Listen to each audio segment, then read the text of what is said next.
Teclast F7 Plus integrates an Intel Celeron N4100 processor, a chip manufactured in 14nm.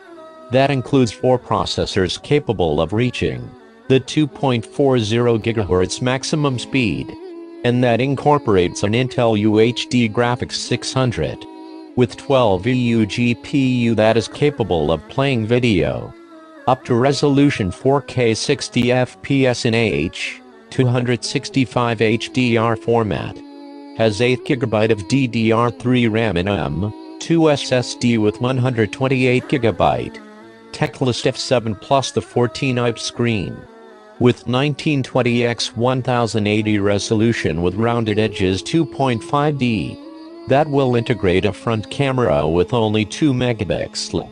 Will have the classic Wi-Fi AC and Bluetooth 4.2 adapter. We have 2 USB 3.0 ports, HDMI video output, audio jack, power connector, and will mount a battery with autonomy of about 8 hours. Teclast F7 Plus has a keyboard in English that, as we see, takes full advantage of the entire front area. Has backlighting, and a space between keys seems generous. Teclast F7 Plus, made of aluminum, has a large trackpad and has a thickness of only 7 mm.